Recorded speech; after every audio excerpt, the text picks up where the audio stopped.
dalaga. Ayos, ayos.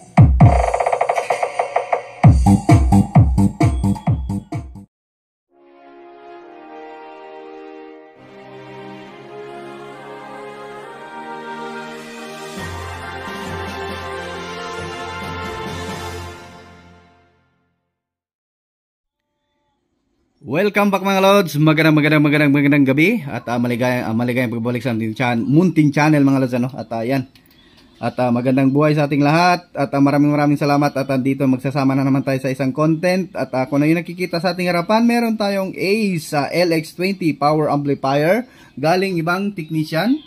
So ito yung gagawin natin. Na ang problem nito daw sabi ng ating customer ay nagpo-protect. So yan. Testing natin, power natin.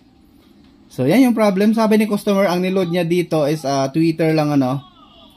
Nung una kasi daw pina-repair niya. So kasi nga si customer natin ay kumbaga nung una ginamit niya to sa kanyang speaker, so nasunog, so pina-repair niya. So tweeter na lang yung niload niya, yun naman yung sabi niya sa atin kasi nakabili si sir ng PIC sa 1,500 na pa doon ano. So kaya ginawa niya na lang itong pang tweeter. So ang nangyari ay nasunog, di ko alam ano kung anong history talaga, totoong history. Basta yun lang yung sabi ni customer natin, Twitter lang yung niload niya. Kaya naka-DC out, di ko alam ano. So basta ito, i-repair natin. So ito yung sisilipin natin kung anong pwedeng gawin dito sa LX20 ni sir. So ayan at ayan. Bago natin simulan itong mga lods ano, ay inaanyayahan kitang makisubscribe or pakisubscribe sa ating munting channel. At pakihit na notification bell at ilagay sa all para laging updated. So ayan, ang problem niya, protect dalawa. Yung isa naka-clip, walang signal. Yung isa naman naka-signal, pero ganun pa rin. At ito, check natin boot channel to or kung ano talaga yung main problem. So yan, open muna natin mga lods.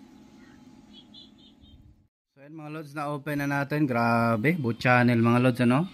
So ayan oh, tupok na tupok mga lods. Pangit talaga ng Ace. Hindi talaga nila pinatibay yung sa kanilang SPP section ano. So ayan, burnout talaga. Ayan oh. So kabila din, ganun din as usual, sunog na sunog. Grabe. Lusaw pati yung ano mga lods, trimmer oh. Pati trimmer lusaw. Grabe. Ni-repair kaya to? Grabe man.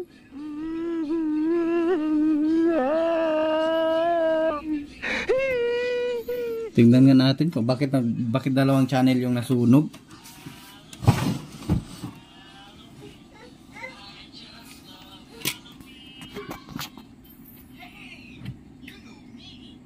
So stereo naman yung pagkalagay ni sir sa kaniyang back panel ano, stereo. Naka-pass, passive. Naka 0.7 77, tama naman.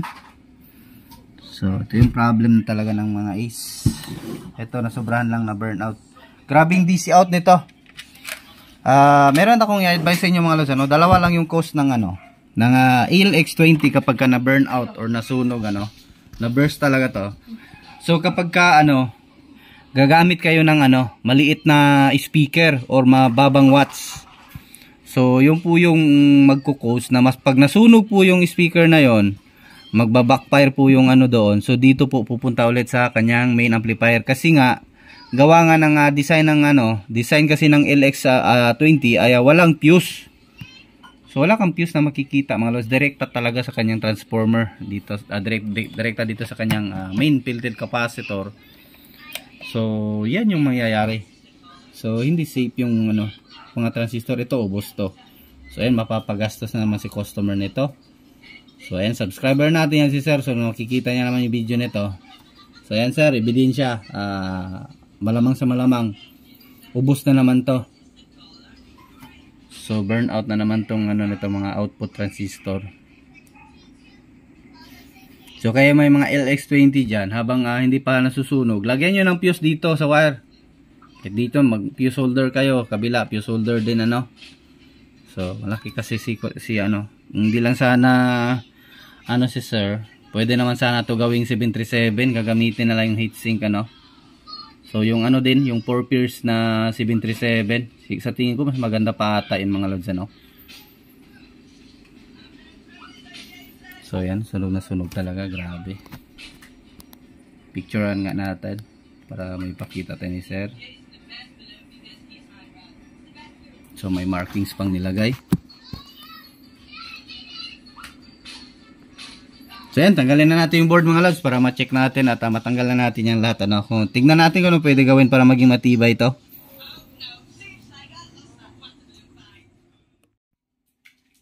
So yan, natanggal na natin ang board mga lods.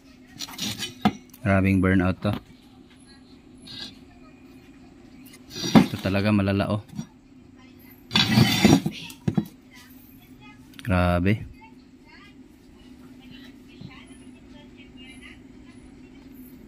Iba pala yung design ng ano nito, yung kanyang SPP side ano.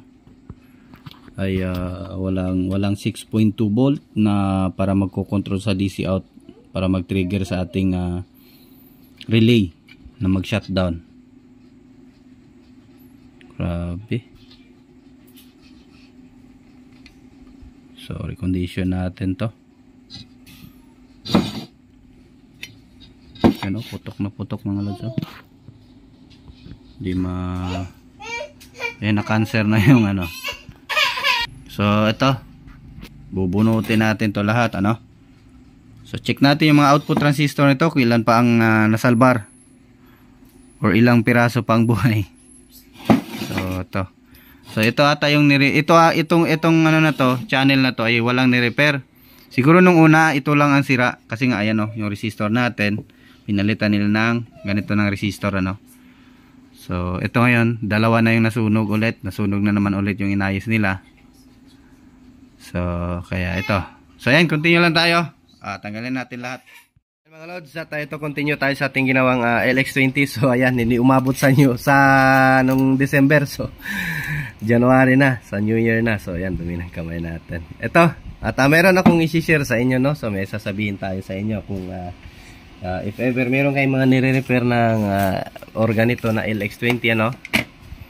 So dito mga lods oh. So ito kasi ano yan eh. So kapag ka ganun mga lods, kapag ka nasunog yan dito, ayan yung sa bias resistor sa ating trimmer ano. Yan, nasunog yan. Sa ano yan siya diyan 2.4. So hindi pa dumating yung in-order ko. So, nag-order ako ng resistor. So, mahigit 3 weeks na, hindi pa rin dumating. So, inayos ko na lang. So, nag-series na lang ako ng dalawang 1.2. So, 2.4 pa rin siya. So, ito, nagpalit din ako ng trimmer. Kasi nga, kapag ka nasunog to, palitan nyo na din yun, pati yung trimmer, ano. So, walang kulay orange. So, yun dito, 202 yan, ano. 202 yung code ng kanyang trimmer. So, ayan. Pati yan doon, no. 202 din yan siya. Ayun. So ito dito 102 sa kanyang DCO. So DCO to mga lods ano. So meron tayong ano dito mga lods. So abang-abang na lang kayo yung mga LX20 diyan. So may pampalit na kayo na matibay ano. So hindi pa ako nagpagawa ng screen. So kakabawi lang din natin. So sa mga gastos nung last New Year. So medyo ano ngayon, ngiwi yung wallet natin. So simi-ipit yung wallet natin ngayon mga idol. So ayan. At ito, medyo ngungo pa nga tayo oh. So minalas tayo. At January ay nagtrangkaso tayo. So gawa nga nung last time galing ako sa Basilan, nag-install ng solar doon. So sobrang init. Then kapag uwi ko ay naulanan tayo no. So nambunan tayo kaya doon. At yun, tanggapin na lang natin. So ito kapag nagre-repair kayo mga lods, ay itong mga sinner dito mga lods at itong dalawang driver transistor. So palitan nyo to no. Kapag once kahit isang beses pa yan nasunog, itong dalawang to, palitan nyo rin. Itong 2N551 at saka 2N5401. Kasi kapag nasunog po yan, automatic may sinner diode dyan na patay. So ito yung pinalitan natin ngayon. Ito. So kasi sa ang nasunog sa ano natin sa side, isa negative side. Ito. Dito naman walang sunog sa kanyang board. So ang nasunog dito sa kanya is itong negative side ano. So kaya ito sa negative side ito na parang signal. Hindi naman siya sinner diode, signal kumbaga 1N4148 na na signal diode. or basta signal yan siya tawag dyan mga lods, ano, or switching diode. So hindi yan siya sinner. So ayan, kasi sa negative side, kaya patay din to. So maiging i-check nyo talaga to. And then itong 104 na dalawa, maiging i-check nyo din yan, baliktaran, kapag dapat walang reverse, ano, kung sa ano man yung function niya, sa negative or sa positive, dapat wala siyang reverse sa negative to positive. So meron siya isang single ano siya, positive to negative, may reading yan. Pero kapag yung test probe natin, lagay natin yung positive sa negative, kapag may reading pa rin, so malamang sa malamang itong mga dalawang transistor na to ay sira na or open or short. So ayan. At ayan, oh, ito na sunog 150 ohms.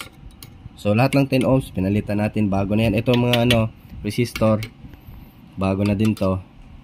And then yung dito driver na to, kasi nga nasunog yung sa bias natin, kaya pinalitan din natin tong dalawang 21551 at saka 25401. And then yung dito sa kanyang biasing, kasi itong mga sinner mga loads connected to dito. So ayan, oh, ito trace natin itong sinner diode, itong sa positive side natin. So ayan, oh, itong jumper papunta dito, and then ayan papunta sa gitna ng ating transistor. So di ba, sa 669, sa D669 or C669, 8669, sa kung ano man yung code yan, basta itong dito na ano, once nasunog to, nasibak tong dalawang tong malaki na kanyang final driver, matik yan, sibak din to, sibak din dito. So yan yung i-check nyo, yan yung mga need palitan. Ito dito, so yung dito lahat bago na yan. Itong 10K dalawa at saka 1K bago na yan. Then yung mga sinner diode, isa lang talaga nasisibak dyan, itong ano lang, kasi sa lips sa negative side, kaya negative side din yung nasira na sinner diode. So yan lang mga loads. At dito naman sa kabila, kasi iba-ibang pagkasunog nito, kasi yung unang nag-repair nito ay hindi nga pinalitan itong ano natin. So ang resulta niya mga loads, di nyo malakasan yung inyong LX20, kasi paglakasan nyo, basag na yung tunog, kasi nga yung sa biasing transistor ay or driver transistor wala na. So may open na siya, kumbaga shorted, kaya kapag mahinang volume okay lang siya, pero kapag mataas na yung volume ay doon, kasi nga sa signal to, no, yun, doon na siya lalabas yung basag. So ang nangyari dito, pina-repair ni sir, no, subscriber din natin si sir, shout out sa sir, no. So subscriber din natin yan siya. So pina-repair niya sa ibang tech, yung kapitbahay natin na tech doon sa baba. So yun yung ginawa nga, hindi to pinalitan kasi wala naman ako nakita na pinalitan. So at yung sinner, hindi niya siguro na check, patay na yung sinner, kaya yung resulta basag talaga, kasi nga ito yung ating bias transistor. Kapag hindi maganda, hindi stable yung bias. Kaya nung nag-load na si sir, ay nagsabi pala siya sa atin, anong pagkapunta niya doon sa shop ng technician na kapitbahay natin, ay tinignan niya, hindi maitodo, ano.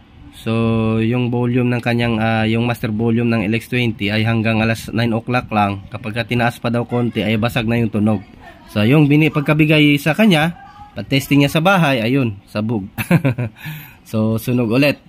So ito ngayon, dito naman sa kabilang channel, ang nasunog naman dito is sa right, sa positive side. Kasi yung dito natin, ito siya, negative side ng nasunog. Yung isa namang channel ay sa positive side. So ang namatay naman dito sa ating ano, kasi nga ayan, oh, nakita nyo, ayan ang relay. Ito yung relay. So yung isa sa negative side ang nasunog, ito naman sa positive side. So ayan, kinutkot natin para hindi mag-contact yung carbon ng board, ano, para hindi magka-resistance. So ayan, ito naman pinalitan din natin to. Ito din, hindi to chinek ng technician ng unang nag-repair. So yung sinner patay na, ito na sinner patay na. Then itong dalawa pinalitan na din natin to, bago na to. Ito wala namang nasunog sa biasing dito, kaya hindi na natin siya ginalaw. So wala na tayong pinalitan. So ang ano lang natin dito is ito, itong dalawa sibak din to. So yun, kaya dito banda, ito na area, dito na area mga lods, check nyo talaga. Ito na area, itong galing dito sa ating 6. Ito hindi naman nasunog din pala to. So pinalitan din natin to bago. So ito na side talaga. Ito dito. Ito yung i-check nyo. isa-isahin nyo. Kung pwede, palitan nyo na lang lahat. Palitan nyo na lang lahat. So, ito lang talaga mga signal na to mga lods. Kasi nga connected to dito sa ating final driver na pupunta sa ating bias transistor. So, ayan. So, ito naman sa kabila, steady naman yung bias niya. Naka-fix na. So, dito lang talaga ang adjustable. So, ayan. Ito, tetest na natin. So ayan, may papakita pa pala ako sa inyo mga lods kung paano mag-tester na kung okay na ba yung output transistor, kung wala na bang leak or shorted. So distansya natin konti. So sa test probe mga lods, tuturuan ko kayo. Dapat walang palo kapag nire-reverse. Kasi kanina may palo, so yung pala, ayun nga, yung mga sinner. Hindi ko kasi pinalitan, wala kasing bakas ng sunog. Kaya ayun. Kaya nung pinalitan ko naging okay. Kasi nga may leak na, So ayan mga lods, pag ganyan, itong side na to is ito yung positive side. So yung test probe natin dito. So may palo siya. Dapat ipag i-reverse mo to, ang tester natin, yari ganyan, negative sa base, sa base pala, sa base, negative probe sa base. Then sa collector, positive. Pag i-reverse natin yan, dapat walang reading yan mga lods, Kapag ka may reading po yan, matik yan, may shorted pa yan dyan. So, dapat yan lahat, test mo talaga yung mga pins. So, yung output, normal yan na may reading kasi nga, connected na yan sila sa base at saka yung sa ating emitter. So, dito naman sa sa negative side, ganun din. Dapat walang reading. So, ito. Yan. Negative sa base, positive. Kasi nga, negative to, dapat wala talagang reading. Pero kapag kaganyan, normal yan. Kasi nga, itong test probe natin, itong collector ng A1943 ay negative. So, normal lang siya. Kapag base yung ilagay ang positive, normal lang siya may reading. So, kapag i-reverse natin yan, dapat wala talaga yan sa reading mga lods. So, yan. So, yan yung ibig sabihin na wala nang normal na okay na yung yung NIOS na amplifier. So, wala na siyang reverse. So, ano siyang i-reading. So, yan. Tetest natin to. So, ano yung muna to, itong mga bias nito. Kung tama ba itong bias nito. Ito, babias na naman natin to. So, kung may kung hindi ba siya lumagpas sa 0.5, yung biasing niya. Kasi pag lalagpas yan, malamang sa malamang, back job to. So, ayan. At yung fuse pala natin, na-ready ko na. Dito na yung fuse holder na gagamitin natin para sa positive line at saka negative line, both channel. Bali, apat, dalawa. Ini yung fuse natin, 15 ampere. Para in case may problema, bigay lang agad. So, 15 ampere yung fuse natin. So, ito. Continue lang tayo. Kunin na natin yung kanyang casing. So, mga lods. So, ito. Putulin lang natin tong So, ito. Supply to. Negative, positive. So, puputulin natin to. Then, isisingit lang natin yung ating fuse holder para meron tayong protection sa loob. So hindi lang sa labas, pati sa loob may protection tayo.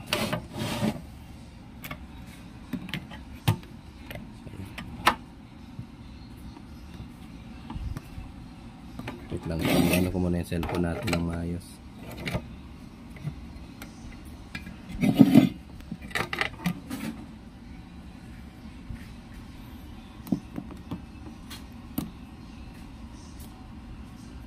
So, ayan.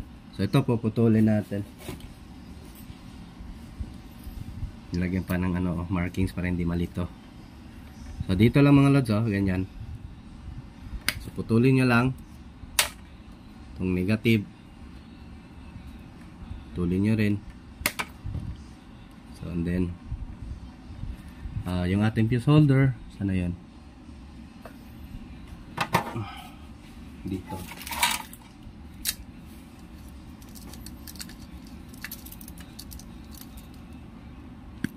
Uli na lang din natin.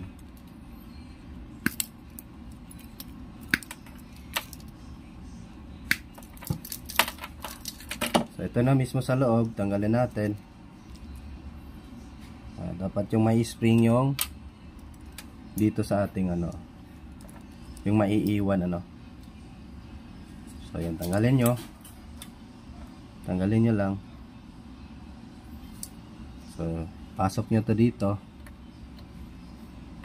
para direct kasi maliit kasi yung wire. Kapag ihinang-hinang nyo lang yan, so mas mainam pa rin na yung original yung gagamitin natin na wire. Ayan. Yung una kasing upload natin, hindi ko pinakita paano ko pinalitan. May nagtatanong na naman. So ganito lang, balatan nyo lang.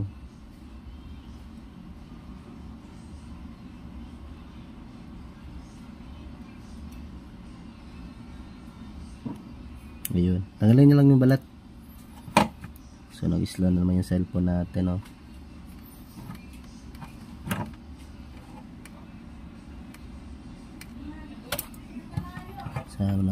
sana may na-share kong idea sa inyo mga lods, sa ating mga ina-upload na video. So tayong long nose.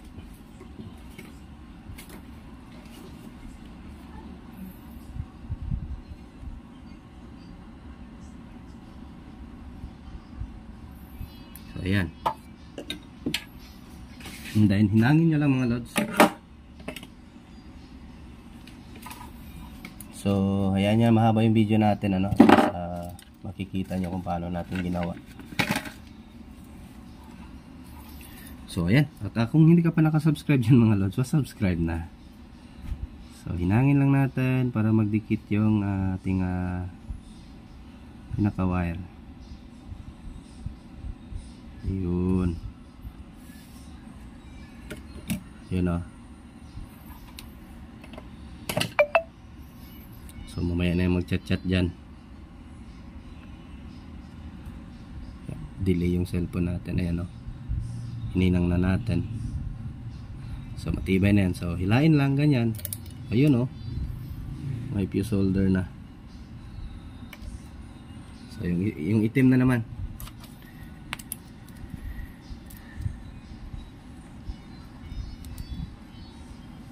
So pasok nyo lang. Nabalik muna natin sa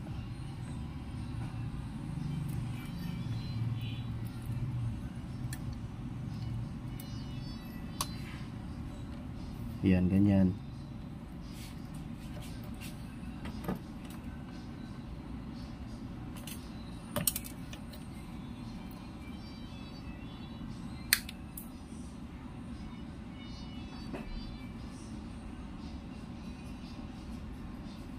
Hindi naman yan mapupunot kapag i-resolve nyo. So pangit kasi ng design nila mga lods, ng Ace. Hindi naman tayo na kaya nga ganon. Kasi hindi natin masisi kasi mumurahin. Ginandahan naman sana yung paglagay ng ating internal. Wala kasi siyang internal protection mga lods. Ito yung problema sa kanya. Kaya kapag nasunog, ubos talaga lahat ng transistor, halos mauubos. Kaya kawawa talaga yung mga owner ng LX20. So hindi pa ako nakapagpagawa ng nito, pero abang-abang na kayo. May pampalit na tayo dito na matibay. 5 pairs pa mga lods, At yung mga driver niya, final driver malaki. C5200 yung final driver. Ito kasi maliit lang yung final driver niya. Yung C47 lang, pang driver lang talaga, maliit na transistor. So ayan. Ayan may fuse na. Nandito naman sa kanyang ito. Isuot nyo lang din ito. Ganyan. Suot nyo lang din yung wire. And yung pagdating sa dulo, ganun din. Same din dun sa kabila.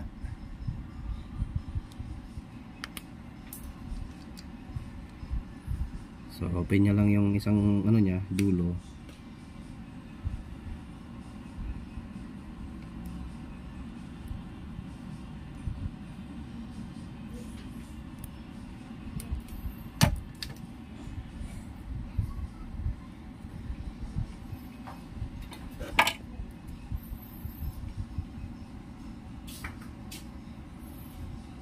Tinipitin lang ulit, sabay hinang.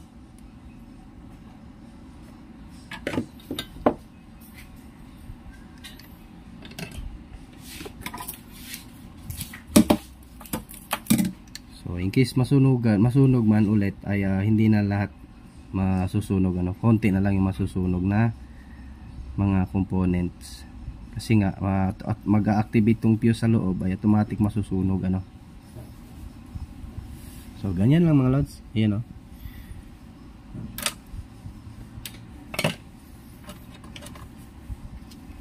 Di ba? Yan ang fuse.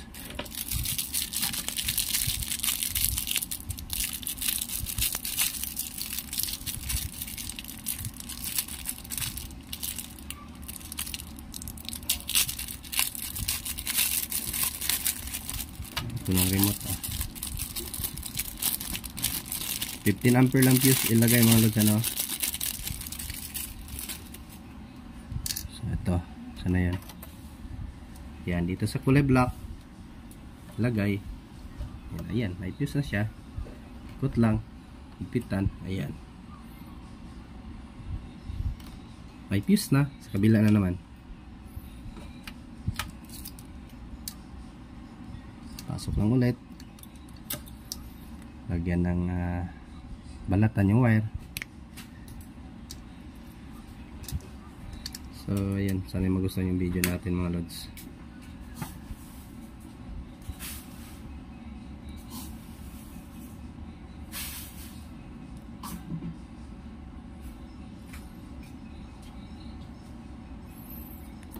Mag-a-iPhone na talaga ako mga lods kasi sobrang ano na yung camera ng Vivo, kala ko maganda, gano'n naman din pala,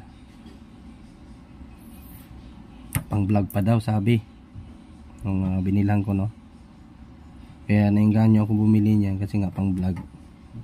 Yung pala pagdating sa camera patay din, wala din ka ano, nag-i-slow mo.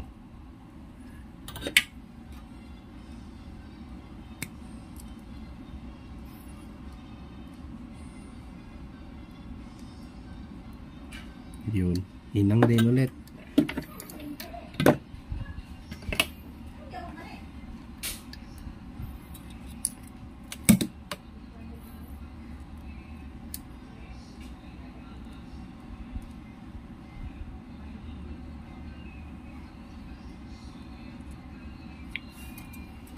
Yan, lagay fuse.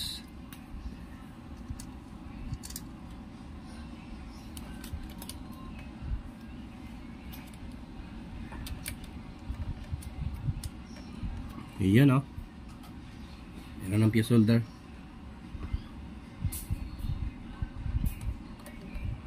So kapag may problema, ito lang magbe-breakdown mga lods ano, or masunugan ng ilang transistor, dalawa, tatlo, goods na yun, wag lang maubos.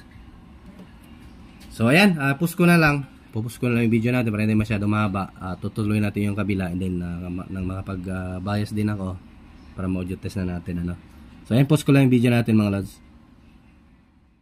So mga lods, ito at naisalpak na natin. So ayan na yung muka. So meron na tayong internal fuse ano. So meron ng protection yung ano natin mga OPT para hindi lahat masibak. So kung may masibak man, siguro dalawa, tatlo, ganyan. Hindi halos iwanan lang ng tatlo no. Tatlo lang yung matira or dalawa. So yan, ganyan lang mga lods. Ito sa pinaka-supply ng ating main amp, ilagay ang ating fuse holder. So ito, power muna natin. Naka-series bulb pa muna tayo no. Kasi nga i-observe natin kung kasi nagpalit kasi tayo ng trimmer mga lods ano. So baka need natin mag-adjust. So power natin. Ayun. Nag-click na yung stop start. Ayun, nag-click na din yung output relay ng ating speaker. So check natin yan kung meron tayong, so wala na, okay na siya. So check natin kung sensitive yung ating relay ano. So i-check natin kung balik ba sa dating.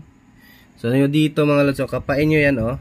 Yan oh, yung input na yan oh, yung resistor na yan connected sa capacitor na 22 UF by 50 ano. So dapat magsisignal yan dito kung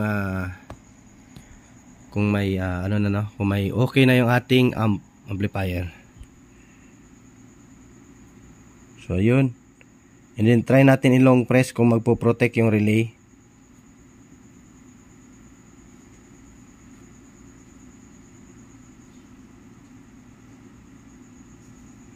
Ayun, nag-protect. Diba, nakita nyo mga lods? Ayun, nag-protect yung relay. So, it means, sensitive na yung ano natin. Ayun, balik sa dating.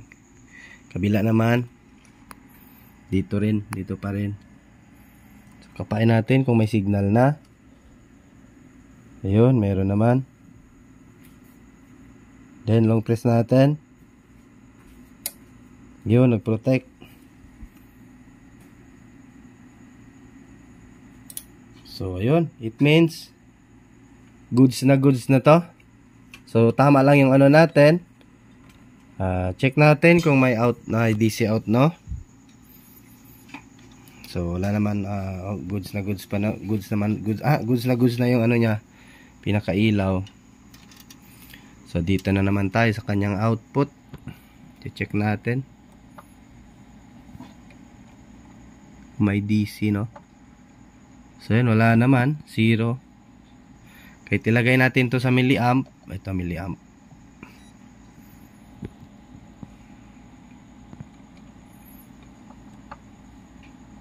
So, 0 yung ano natin, ano? So, wala talaga siyang nade-detect. So, pero kapag ka may audio na yun, mga load, so, aakyat yan siya. Magiging AC yan siya, ano? So, dapat AC ang lalabas, hindi DC. Dito lang natin itutusok. Itong kulay blue na to, ito yung sa ating output. Ito, dito natin itusok yung ating tester. Yun. Yan, kunyari ganyan, no? Hawakan natin to. Ayan, o. Yan yung mga loads, yung test probe.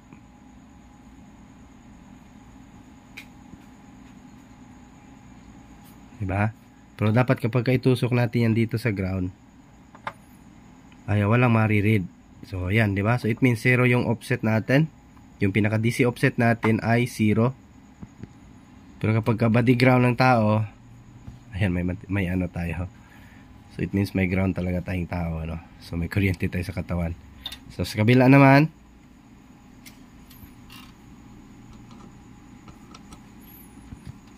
kabila din, tignan natin. Ayun, meron din. Same sila ng ano, milliamp. So, 3 milliamp lang pala yung katawan ko, mga lods. So, ayan. Lagay natin sa negative. So, ayan, wala din. 0 offset tayo. So, it means condition na condition ulit yung amplifier ni sir.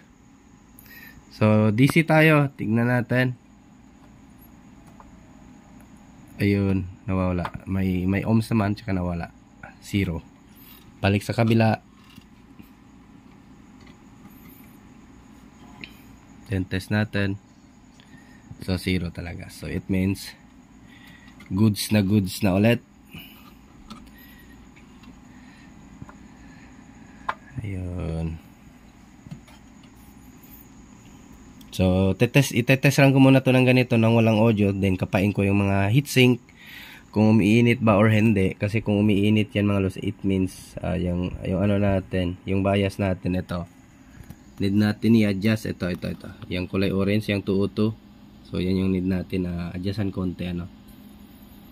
So ayan. So ito sa kabila, itong pinalitan natin. So hindi naman siya umiinit. So test natin pala yung reel nito kung ilang BDC. So dito tayo sa positive.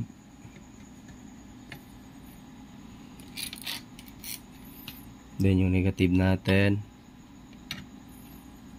So meron tayong 132 BDC. So pag sa single rail, negative to positive, meron tayong 66.3. So ayan. Kabila, tingnan natin kung pantay yung bigay ng fuse or kung wala bang palyadong fuse. So ayun, 132, same din. Then yung single rail ay 66. So balance na balance. So test muna natin, no, saglit, no, kahit mga half hours lang. Tingnan natin kung iinit ba yung heatsink natin kahit walang audio. Kasi pag iinit yan mga lods na walang audio, it means yung ating bias ay nagbabago. So or nagbago ano. So ayan, observe ko muna, post ko lang yung video natin. So ayan mga lods, ito at kinakalibrate natin. So may audio naman.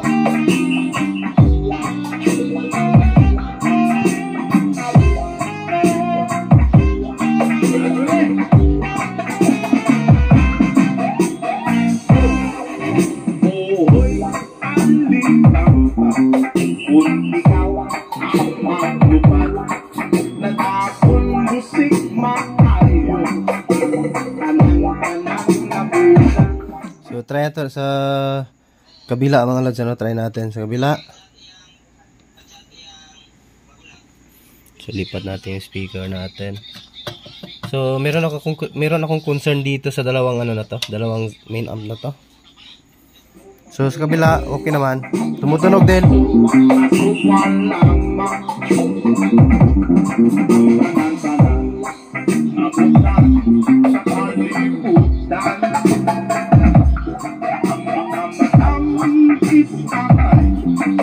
So makikita mo naman yung ano, ito sign na AC mga lods, ano. So ang problem ko dito mga lods, ito na channel, merong kang matetest dito sa kanyang ano, sa kanyang pinaka trim pot sa ano, trimmer ng kanyang bias na voltahe. So although tumutunog naman siya, malinaw naman yung tunog. So ayan, papakita ko sa inyo ito dito. Itong output ng ating trimmer ano.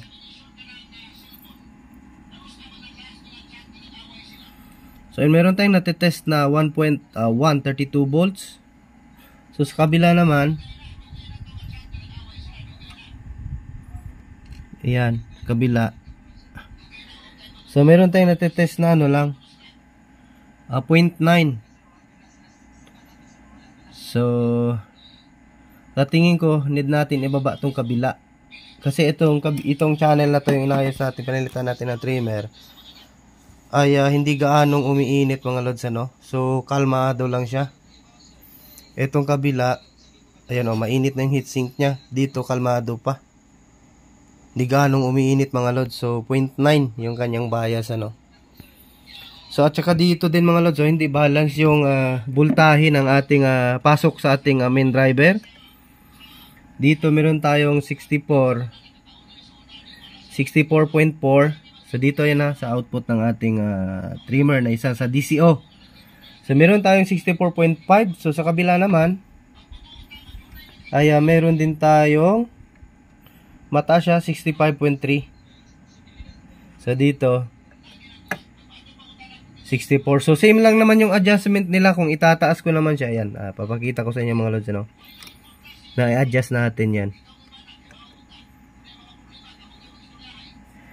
So pag i-adjust natin yan siya, so kasi doon 65, pakita natin sa kabila 65.2. So pwede natin to i-adjust dito, gawin natin 65.2. So ito lang i-adjust natin. Ang concern ko kasi dito, bumababa siya pag tinataas ko yung ano, nagiging 61. Pag ano natin masyadong close, so tataas din siya. So dapat balance mga lods. Ito lang yung adjustan niya mga lods. Gagawin natin 65.2. Tapos na magpas.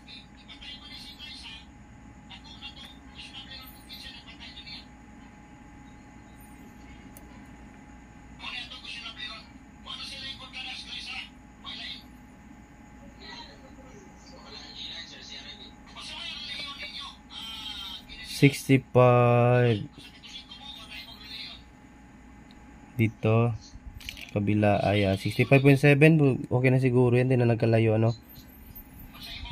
66 na naman. 66.2. Ano ba yun? Pabago-bago yung DCO. 66.2. Balik natin sa 66 to. 66. Ay, sobra.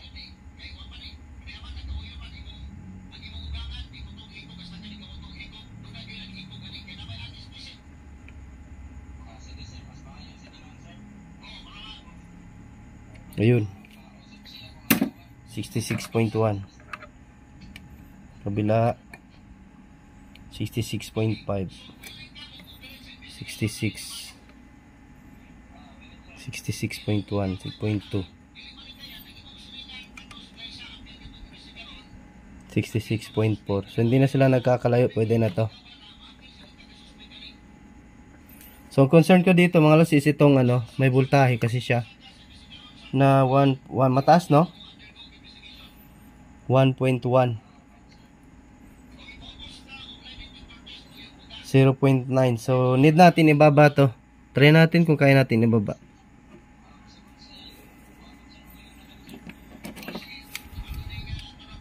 So baba natin kung kaya natin ibaba, no?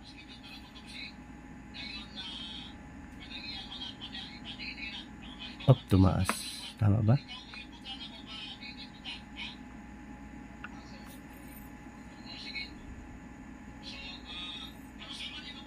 So patay na yung trimmer natin.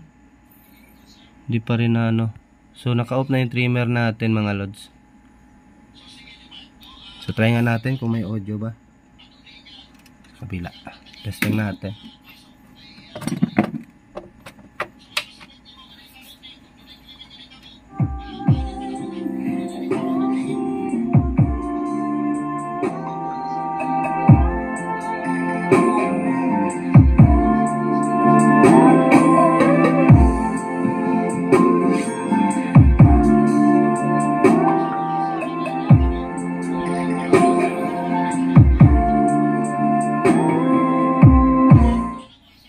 So nagbabago-bago. Try nga natin dito sa kabila kung magbabago din ba siya. So i-open natin konti kasi na-close ko na eh.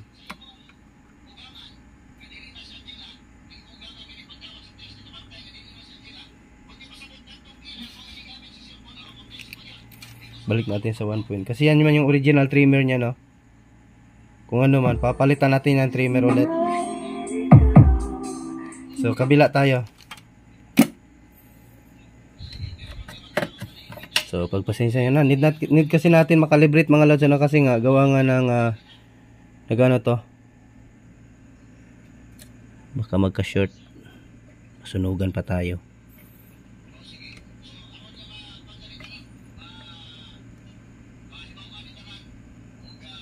Kaya naka 0.9 tayo. So ito kasi ano lang siya, maganda siya kasi nga mababa, nasa 0.9. Problema din na natin maibaba yun mga loads. Ito nakagitna pa, ano. So try natin ibaba pa sa ano, sa mga 0.7 ano.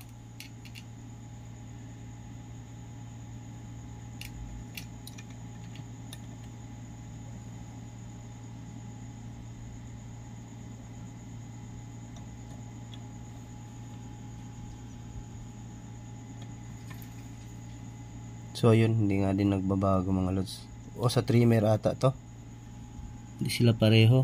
So need ata tayo magpalit ng trimmer sa kabila para magpantay sila, ano.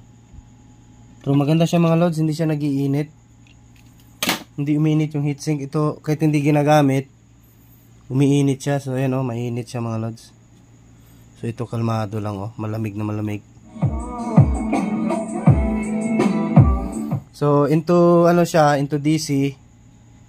DC 0.9 kapag ka may tugtog na tayo, ay nagbabago siya mga lods, ayan, oh.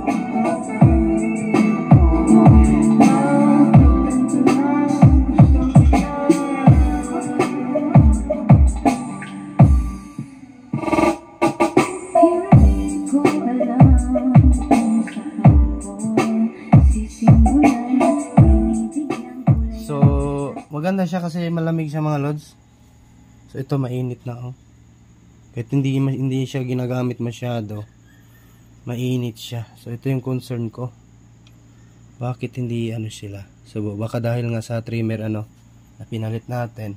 So meron siyang 1.1 talaga mga lods, dapat mga point lang So try natin palitan ng trimmer to. So no choice tayo. So medyo mahaba na yung video natin mga lods po. Pasensya nyo na kasi need kasi natin makalibrate kasi nga nagka-overload kasi to at na burn out. So both channel So lalo pa nung lumala nang hindi inaayos nang maayos nung unang tech na gumalaw nito. Kaya nagkaleche-leche na yung niya. So try ko palitan to. Itong isang trimmer na to. Loads update tayo. So ito nakalibrate na natin at napalitan na din natin itong mga loads ng ng biasing trimmer or trim pot potentiometer, trimmer potentiometer. So ito at hindi ko pala napansin mga loads So may leak pala itong isang ito, kaya pala hindi sila mag-balance mga loads. Itong H669 or D669. So may leak pala siya. Kaya pala naloko ako sa kakabalance ka gabi So morning na tayo ngayon. Tulog tayo. Blurred. Wait lang, focus natin. Yun. So yan, wala na siyang voltage out So kapag tutugtog sa kapayan siya magkakabultahe kung may audio na So sa kabila naman ay ganun din wala. So ayan, zero na siya mga lods. So at saka hindi na siya umiinit mga lods kagaya kagabi umiinit siya kahit hindi ginagamit. So ayan, condition na siya. Saka pa yan siya magkakabultahe mga lods kapag may audio. Ayan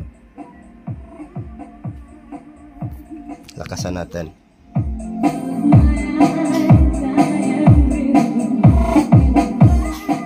Dapat magpapatayin natin. So dapat walang DC mga lods Kasi pag shutdown yan siya dapat ganyan, nakasiro yan siya. Kapag AC lang talaga dapat dyan, AC. Ayan So hindi tayo pwede kasi baka copyright yung kanta natin. So wala na tayo. Binura ko na sa YouTube yung mga music natin. Lipat tayo dun sa kabilang channel ko. So dito tayo sa kabila. So ganyan lang pagka-calibrate mga lods So lipat natin yung natin. Yung ating speaker. Ayan nga si Colette. Ayun.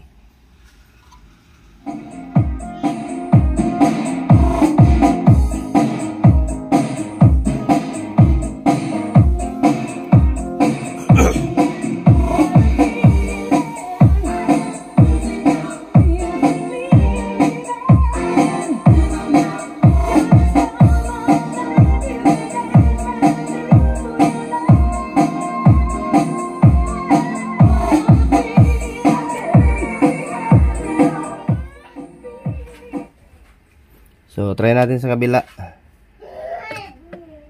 Ulit. Forward nga natin to. May kasi to. Copyright.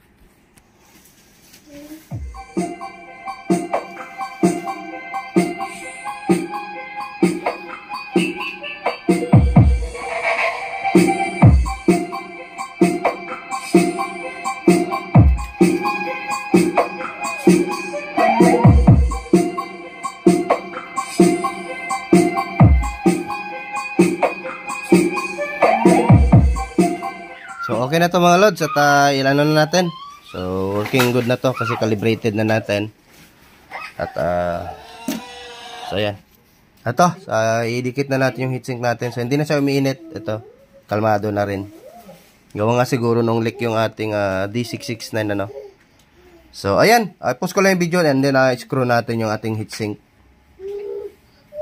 So ayan mga lods, at na-directa na din natin sa wala natin, hindi natin dumaan sa ating series bulb So rekta na tayo sa ating grid or ating outlet. So ayan, ganun lang pag-repair mga lods So ayan, kalmado na silang dalawa. Malamig pa sa nguso ng pusa.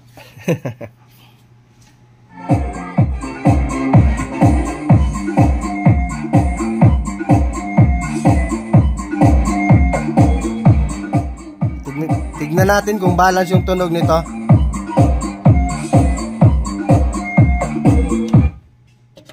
kabila. Testing natin. So, yun na yung kabila.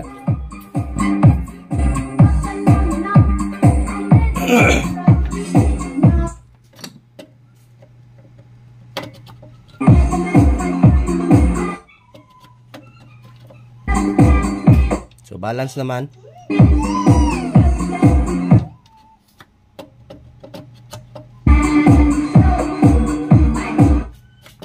So, ayos.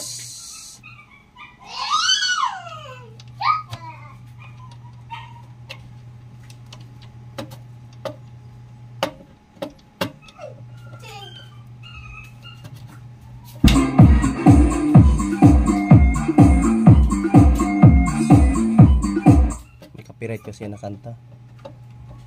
Yung butas na yun, hindi ko maano. Yun.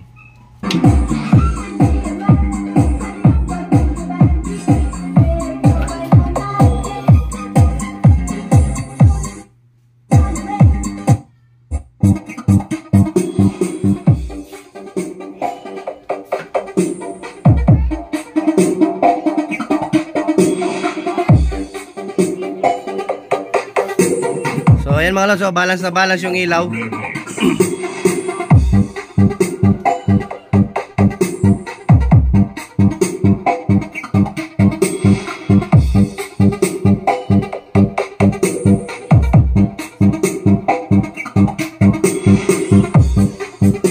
So ayan, at daan na to mga lods, ano? So hanggang dito lang yung video natin. Sana may na-share ako sa inyo idea at kunting tips sa pag-repair, ano? So ayan mga lods, at yung magpapa-shoutout dyan, comment lamang sa baba ng ating video, or yung magtatanong or magpapatulong kung may problema kayo sa inyong amplifier, or para malaman nyo kung ano yung problema ng amplifier. So comment lang po kayo sa baba, or direkta po kayo sa akin, mag-PM sa ating IP page, ano? Nandyan naman po yung pangalan natin sa ating video, sa simula ng start ng ating video sa intro. So kaya yan, at doon i-follow nyo na din ako sa aking main account. So Bernardo Tilo Chavez, ano? So ayan, at eto, at pansamantala muna tayong magpapaalam sa inyo mga lods, ano? So maraming salamat. At thanks for watching mga lods. God bless ating lahat at magandang buhay. Bye bye.